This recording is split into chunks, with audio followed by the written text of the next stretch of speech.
Welcome on in to This Week in Big Sky Basketball, sponsored by Jimmy John's. I'm your host, Denise Thompson. Our guests today include Montana head coach Shannon Schweyen, Northern Colorado senior guard Jonah Radebaugh, and Colter Nuanez of Skyline Sports. First, let's take a look at what's been happening in Big Sky women's basketball. Montana State continues to control the standings with a 9-1 record in conference play. Halfway through the conference season, the Bobcats' only loss has been to Idaho, which came on the third week of conference play. Since then, Montana State has strung together 5 wins, including last week's 66-61 victory at Montana. Northern Arizona defeated Idaho 71-70 to hand the Vandals their second loss in conference play this past Saturday. NAU's Kyrika Rashid leads the conference in scoring in conference games with an average of 19.1 points per game. 4 more teams sit with 5 losses in the conference standings, including Montana, who is 6-5 this season. The Lady Grizz split their games this past weekend, picking up a win against last year's champion, Portland State. Joining us on the show is Montana head coach Shannon Schweyen. How are you doing today, Coach? I'm doing good, thank you. So, it's a tight race in the Big Sky this season. What is your overall opinion on the difficulty of the league this year? Well, I think it's right up there with the last couple that we've had as far as parity from top to bottom. Really strong sense in the middle of everybody jumping up and knocking people off left and right, or at least taking people to overtime games. There's been a large number of overtime and double overtime games this year already, and we're only halfway done, which I think speaks volumes to just the parity in the league. You and your team have been in a couple of tight games this season. What is your approach to keeping the team focused late in the games? Well, obviously we've had 2 tough ones, one at Idaho and then our current loss here against Montana State. Those games we just try to take one possession at a time, pay as much attention to detail as we can down the stretch and live in the moment. And, so many of those games oftentimes are getting a good break at the end, or something kind of goes your way, a ball bounces your way. Unfortunately, it didn't come out on the positive end of either of those, but I think it's encouraging to this team to know that the top 2 teams in the league record-wise, we are 2 baskets away from beating both of them. You've played a relatively difficult schedule in non-conference play. How does a tough non-conference schedule help your team prepare for the grind of conference season? Well, I think it's challenging as a coach when you're doing scheduling, oftentimes to know that far out how good a team may be. But you have an idea with quite a few of the programs you're signing up to play. I think it's imperative to schedule tough non-conference and try to get some different looks from style of play from different teams in order to prepare you as best you can for league. Obviously it can be tough to get home and homes. We've been very fortunate in getting, some big time programs in here the last couple of years in South Dakota, Kentucky, Arizona. So that's been beneficial for us to be able to continue to have those home and homes and get a chance to not only play them in their environments, but get them here to Montana as well. You have an excellent player in senior Mackenzie Johnston, who is one of the assist leaders in the conference. How does having a senior player like her help you as a coach? Boy, it makes life easier, that's for sure. Everybody knows the advantage of having a senior point guard that's played all 4 years for you. It's just a good feeling to know you have a general on the floor that's pretty much seen it all and can kind of take over when they need to and be the coach on the floor if they need to. Mackenzie's just had a phenomenal career and played a ton of minutes, and she's an exceptional competitor, and I think her competitive spirit is just what makes her such a great player and certainly does make my life easier. You were an outstanding player at Montana, and now you're the head coach at your alma mater. What has that experience been like? Well, it's I was an assistant here for many years as well, and it is just a completely different thing when you become the head coach and all those responsibilities weigh solely on you. I think our first couple of years here were extremely difficult for me, just with the injuries that we had and the losses we had, and to have injury in the caliber player of Kaylee Valley, 2-time preseason MVP of the conference, back-to-back years, and then Alicia Sims, who was an all-conference player as well.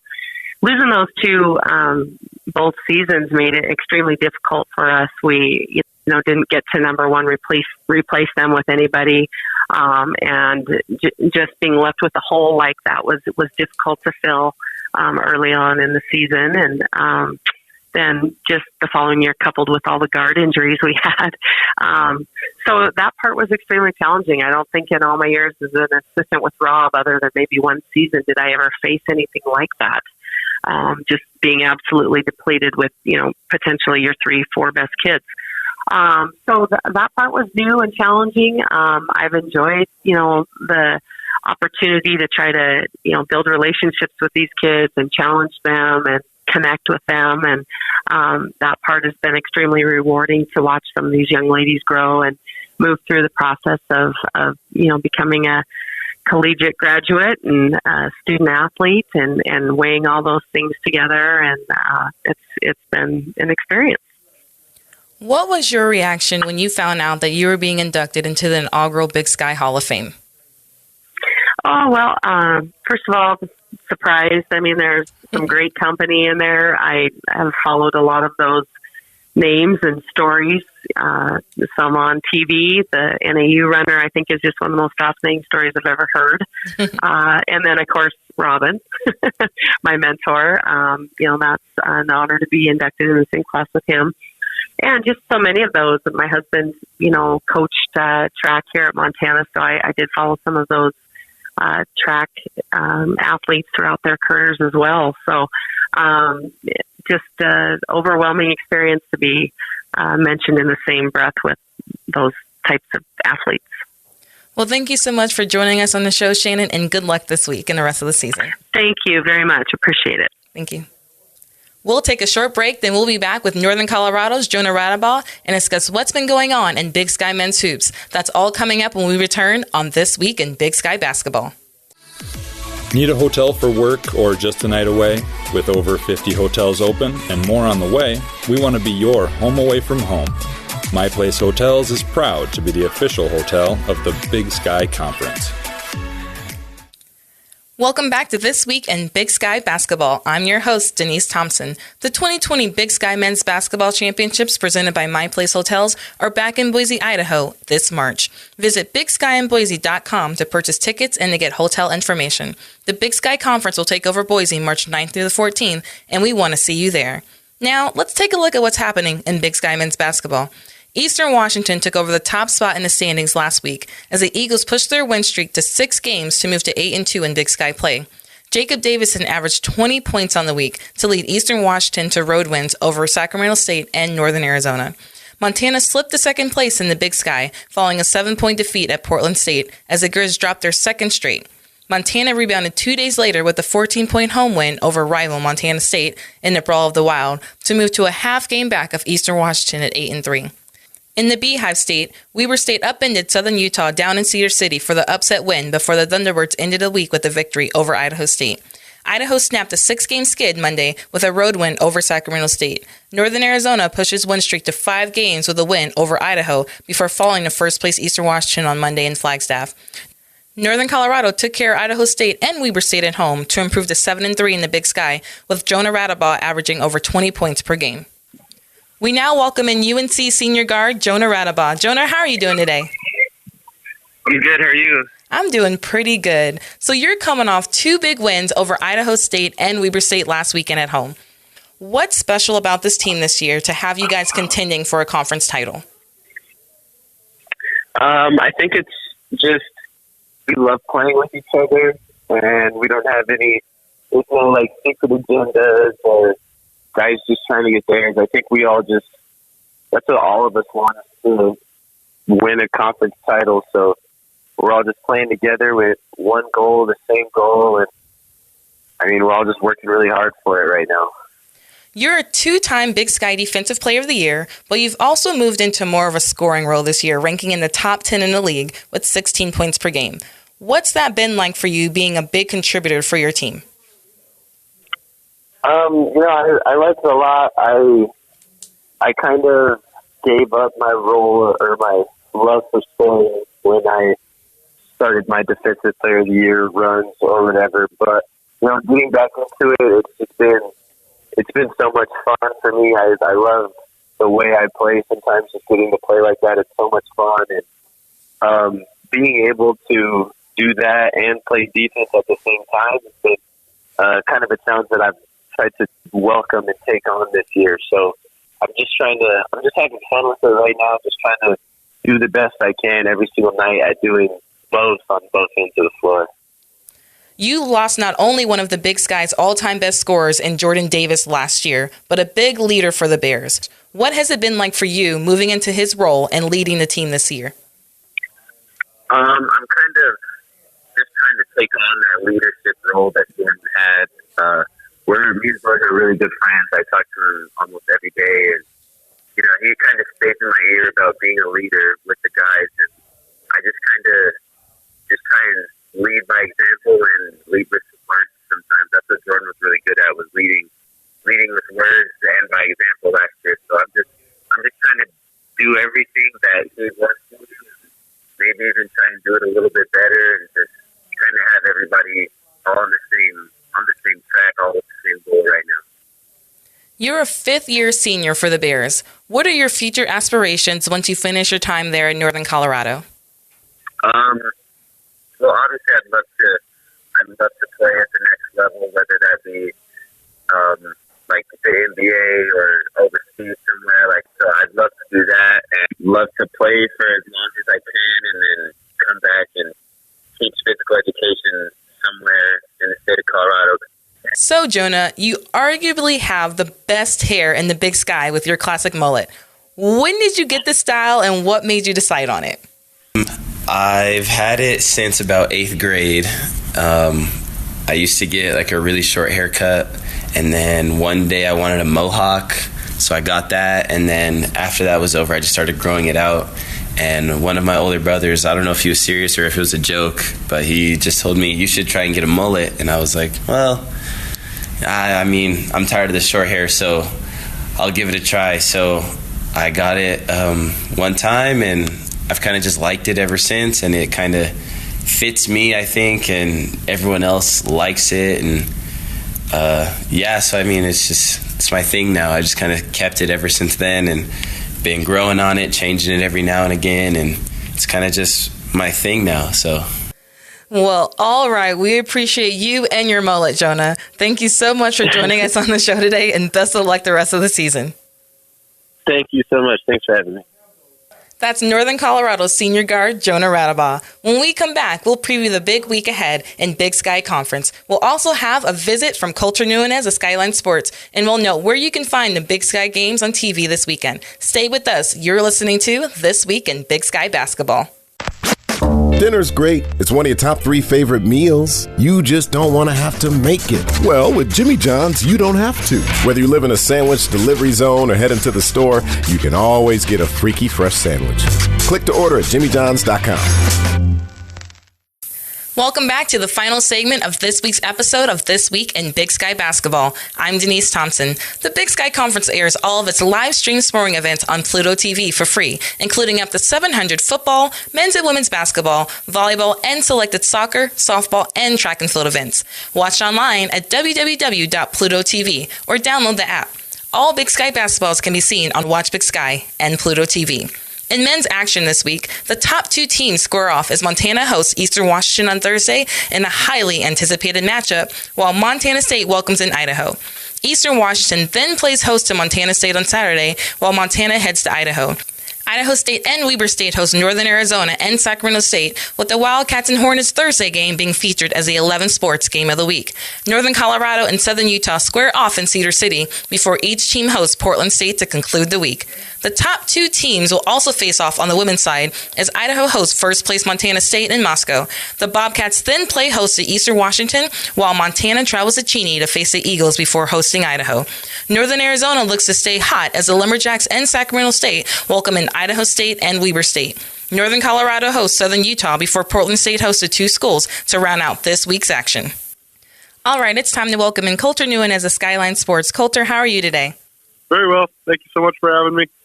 So, the Northern Arizona women are on a rise this year and have been impressive in the first half of the season. What are your thoughts on what Coach Payne and the Lumberjacks are doing this season? Well, I think she's got them playing really hard. We talked about that last week, but now I think that they have a sense of belief, too, that they can just win. I think that year one, it was kind of just revitalizing that effort and that team mentality, and then year two, kind of knocking on the door, and now year three, here they are, and they're on quite a little streak here. I mean, they got swept when they came to Montana to open up the league schedule, and since then, they've been pretty much unbeatable. The only other loss was at Portland State, so won 7 out of 8. They've won in a whole bunch of different fashions. They've won close, they've won big, and so I think that Lori Payne's definitely got it rolling a little bit. I think that the thing that they have that a lot of teams in the league wish they had is the fact that they're just so balanced. I mean, they have 3 players averaging over 13 points per game, 4 players averaging over 8.5 points per game.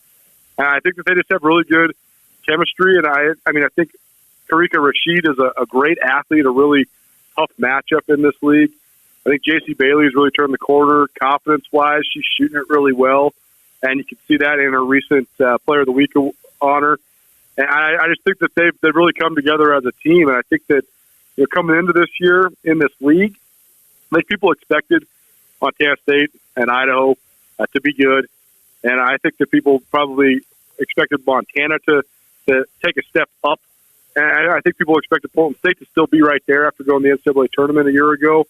But NAU has certainly been a surprise. I mean, I think they're the team that's in the top half of the standings right now, and maybe wasn't expected from other teams and other followers around the league. So, Coach Payne, she deserves a ton of credit. I mean, if you were to give a Coach of the Year in the Big Sky at the midway point, I think it would be Lori Payne. So, I think NAU women definitely been one of the pleasant surprises in the league this year. Speaking of teams that are doing so well, it looks like Montana State would be the top pick to win the Big Sky Championship right now for the women. Would you agree, or is there a team that you think should be on a radar that isn't? Well, I think Montana State is absolutely the favorites because of a couple different reasons. I think they have a great mix of veteran players with 5 seniors and great freshmen. And I think the other thing is that they just have this distinct belief that they're going to win. I mean, on Saturday, they played their 4th overtime game this year already. They played their 3rd overtime game just in less than a month. And they were able to come back and beat a pretty solid Montana squad. And I think that watching that game, even with all the shooting struggles that Montana State had in Missoula on Saturday, they never gave up belief. And in the past, Tricia Bidford has always been such an awesome offensive coach. Her teams have always had some of the best skill and best shooting ability in the league. But when they didn't shoot well, oftentimes they would just fold. And this Montana State team, they have so much more toughness, and they can beat you in a lot of different ways. And I think that that's for a variety of different reasons. I think they've really defined themselves by defense and rebounding. I think Blair Braxton is one of the most underrated players in the league. She's a senior captain who doesn't start, but she gets starter minutes and because she's bought into the role of coming off the bench. And she's going to end her career as one of the all-time leading rebounders and shot blockers in Montana State history. And her ability to kind of set the tone for them has been huge. I think Darian White, in my book, is the front runner for Freshman of the Year in the Big Sky. I mean, she's a bulldog. She chased Mackenzie Johnston around Dahlberg Arena for 42 straight minutes. So she only came out of the game one time, and she played full court man-to-man press the whole game, man. She's an amazing competitor, especially for a true freshman. And then you add Fallon Frigi, who is probably the most tough-minded and probably most cold-blooded scorer in the entire league. And you saw that in the end of the game against the Lady Grizz. I mean, she scored, I think, 14 of her 27 points in the last 2 minutes of regulation or overtime. And she really lifted Montana State to a great, hard-fought win. So I think that the Bobcats, they continue to gain momentum. And they continue to win in some pretty impressive fashions. And here they are, 9-1 at the midpoint of league play. The only loss, a double overtime loss to Idaho. So Montana State certainly in the driver's seat, and I expect that to continue barring any sort of maybe unforeseen circumstances. Speaking of teams that are playing hot right now, the Eastern Washington men sit atop the standings at 8-2, riding a 6-game win streak. What's been working for the Eagles over the last few weeks? Well, I really think that the key in the Big Sky's men's league right now is how do you respond when you get kicked, when you lose a game, especially a pivotal game. I think it's going to happen to everybody in the league. And I think how you respond your next several games is going to be the key. And I think that Eastern Washington, I mean, they got whipped by Montana back on January 9th. And the Grizzlies went to Cheney, and I think that was the first team to win en route at Reese Court all season long. And Montana rolled them. It was 90-63, a very unlikely result. But like you mentioned, Denise, 6 wins in a row since then, including overtime wins over Southern Utah and Northern Colorado. They were very good wins. Win at Montana State, which is always a tough place to win. So this Eagles team coming into Thursday's matchup against Montana, they're rolling, and it seemed like the Montana loss was a big-time eye-opener for them. But I think we've seen that around the league. I mean, Montana, their response after their loss at Northern Colorado was to post that huge win over Eastern Washington. Their response after their loss at Portland State was to beat Montana State this last Saturday. And you've seen it at other places, too. I mean, Northern Colorado, their loss to NAU, that then sparked a 3-game winning streak. So I think that the top teams are the top teams right now, halfway through the league schedule, not because of who they've lost to, but because of how they've responded after those losses. And I think that'll be the key in the second half of the year as well. We'll see what sort of response Eastern Washington brings to Missoula on Thursday. That's the game I'm really looking forward to. You mentioned all these different teams and how they're at the top and they're doing so well. We are halfway through the conference slate. If we were going into the Big Sky Championship this week, who would be your top pick to win it all? Wow, I think I would have a better idea how to answer that question after Thursday, because I do still think that Eastern Washington and Montana are the two front runners, but I think you can't count out Northern Colorado. I think that the identity that Jeff Linder has really cultivated there at Northern Colorado, I think it's a good one, but I think his defensive strategy is so good for the Big Sky. Linder's teams, they pride themselves on running you off the three-point line. They're not going to let you shoot threes. And as we know, the Big Sky has been among, if not the best, three-point shooting league in the country the last several years. I mean, everybody in the league, they recruit skilled shooters, and everybody in the league can shoot it. But Northern Colorado, they don't let you shoot it. I think that really shaves away a lot of the advantages that a lot of teams have. And I also, you add in the fact that they have, in my mind, the best two-way player in the league in Jonah Radebaugh. And I think you got to have UNC in the mix, no doubt. But I think that Eastern Washington has the most depth, especially in terms of their frontline starters. And I think when Kim Aiken is playing at his best, at his highest level, he could be a real X factor, because I think that you're going to get the post play from Mason Peatling every night out. He's really consistent, and he's been great his whole career at Eastern Washington. I think you're going to get some explosive scoring numbers out of Jacob Davidson, and if he shoots the ball well, he might drop 25-plus on you. But Aiken, to me, is the catalyst. He's the X factor. He could be an enforcer defensively. The fact that he's shooting the ball at a high clip, I think, really raises their whole level of play. But he's absolutely the best rebounder in the league, and I think that's a big difference for Eastern Washington. But then when you look at Montana has been so good at times, and I think that the level Montana can reach is higher than any level that any other team in the league can reach. It's just a matter of doing that consistently. When you got 3 freshmen and a sophomore in your 7-man rotation, you're going to be grasping at consistency more often than some of these other more veteran teams. But that said, I think that there's a lot of MVP candidates in the league right now, but the most versatile guy, the guy that can change a game more than anybody else in the whole league, is Syed Pridgett at Montana. He's doing it with his scoring, no doubt, but he's also become sort of a point forward that can be a facilitator. He's had multiple 8-assist-plus games so far in league play. He's doing a great job rebounding. He can play every position on the court. He can guard every position on the court. So when he's rolling and everybody around him is confident, I think the Grizzlies can reach the highest level, but I also think that Eastern Washington has the most consistent depth, and I think that Northern Colorado has the toughest mindset and probably the best leader individually in Jonah Radebaugh. So I think that those three, to me, are the clear-cut front runners, but I think that the rest of the league is pretty darn even, and I think we're in for a really fun Big Sky tournament in Boise. Well, Big Sky fans, you heard it here first. It's a little too early to tell who's going to win the Big Sky Basketball Championships in Boise, so stay tuned for the second half of the season. That's Colter Nuanez of Skyline Sports, and thanks for joining us today. Appreciate you having me. Thank you. Special thanks to our guests today, Montana head coach Shannon Schweyen, Northern Colorado senior guard Jonah Radebaugh, and Skyline Sports' Colter Nuanez. I'm Denise Thompson saying enjoy this week in Big Sky Basketball.